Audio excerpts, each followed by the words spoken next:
তুমি এখানে কি করছো? আমি তো বই পড়তেছিলাম। বই পড়ছো? কাকে জিজ্ঞেস করে বই নিয়েছো? ম্যাডাম, ও আমার বোন। ভালো কথা, কিন্তু ও কাকে জিজ্ঞেস করে বই নিয়েছে? ম্যাডাম, ওর বই পড়ার এত শখ, যেখানে বই দেখে সেইখানে পড়তে বসে যায়।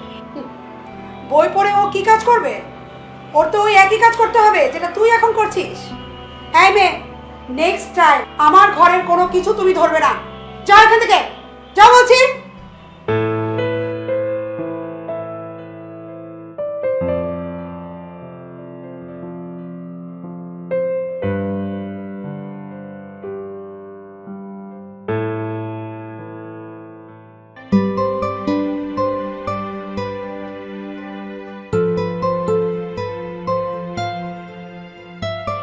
ম্যাডাম, কি রে, কিছু বলবি?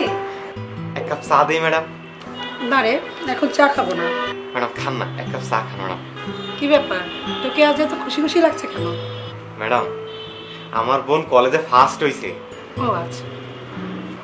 ম্যাডাম, একটা কথা কই। হ্যাঁ বল। ম্যাডাম, আমার বোন তো টপ রেজাল্ট করেছে, তো আমার ইচ্ছা ছিল ম্যাডাম ওর একটা বড় বিশ্ববিদ্যালয়ে ভর্তি করব, কিন্তু ম্যাডাম কিভাবে কি করব কিছু বুঝতে পারতেছি না। বিশ্ববিদ্যালয়ে পড়ে কি করবে তোর বোন? হ্যাঁ, আগেই তো তোকে বলেছি অনেকগুলো টাকা নষ্ট করিস না। না না ম্যাডাম, ম্যাডাম ওর ইচ্ছা বড় উকিল হবে ম্যাডাম।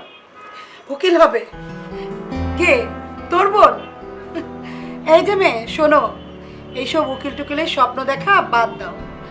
তোমাদের কাজ হচ্ছে ধনী লোকদের সেবা করা, যেটা তোমার ভাই করে আসছে, আর তোমারও তাই করতে হবে ভবিষ্যতে, বুঝেছো? এসব স্বপ্ন দেখা বাদ দিয়ে কাজে মনোযোগ দাও, যাও। বোন,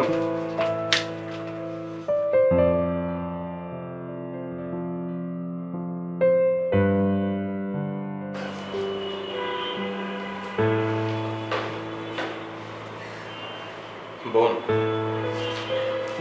তুই ম্যাডামের কথা কিছু মনে করিস না। তোমার ম্যাডামের কথা বলতে হবে না ভাইয়া। আমি একদিন তোমার ম্যাডামকে দেখিয়ে দিব, গরিবটাও নিজের স্বপ্ন পূরণ করতে পারে। উনি কি ভেবেছে গরিবটা নিজের স্বপ্ন পূরণ করতে পারে না? আমি পরিশ্রম করে আমি দেখাই দিব। আমারও বিশ্বাস তুই পারবি, তুই পারবি বোন। আচ্ছা তুই এখন এখন কাটাকাটি বাদ দে, তুই বাসায় যা, বাসায় খাওয়া দাওয়া করে নেবে, আমি কাজ শেষ করে আইতেছি, যা।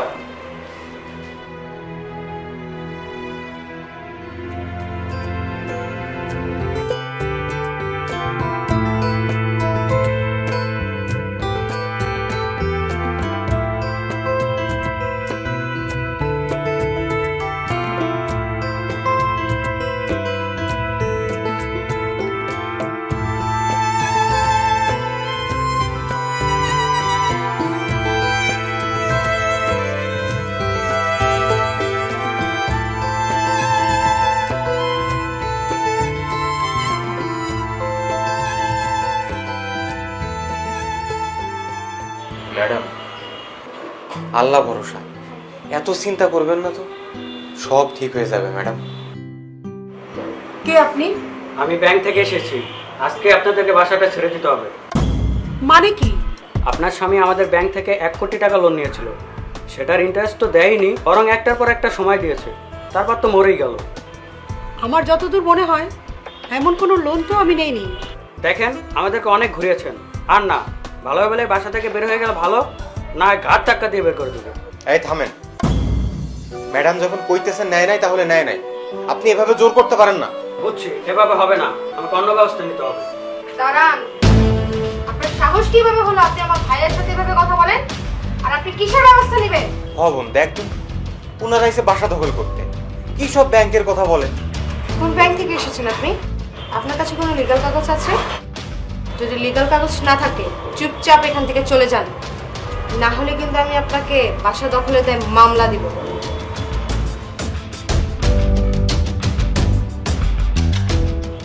ধন্যবাদ তোমাকে মা। আমি শুনেছি তুমি অ্যাডভোকেট হয়েছো, তোমাকে দেখে আজকে আমার অনেক ভালো লাগছে। দেখেন, আপনার ধন্যবাদ দেওয়া দরকার নেই, আমি আমার দায়িত্ব পালন করেছি। লোক দেখানো খুশি দেখানো দরকার নেই, কারণ ছোটবেলা থেকেই তো অপমান করে আসছেন, কারণ আমরা গরিব বলে। না বোন, ব্যাপারটা অমন না। হয়েছে ভাইয়া, তোমার ওনার হয়ে কথা বলতে হবে না। তোমার বোন এখন অ্যাডভোকেট হয়ে গেছে, আর আপনি আপনার কাজের শাস্তি তো পেয়েই যাচ্ছেন। গরিবদের অপমান করার শাস্তি। আজকে আপনার কাছে টাকা পয়সা সবই আছে, কিন্তু আপনার পাশে কেউ নাই।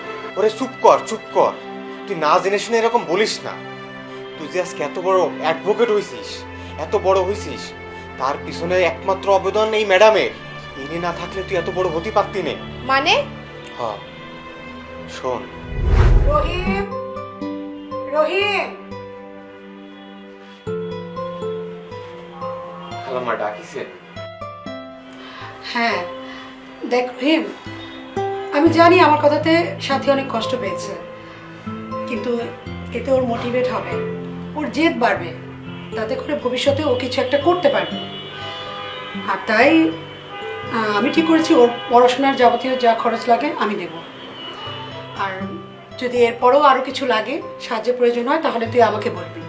এই নে, এই টাকাটা ধর, এটা ওর পড়াশোনার খরচ, আরও লাগলে আরও দেবো। অনেক ধন্যবাদ ম্যাডাম, অনেক ধন্যবাদ।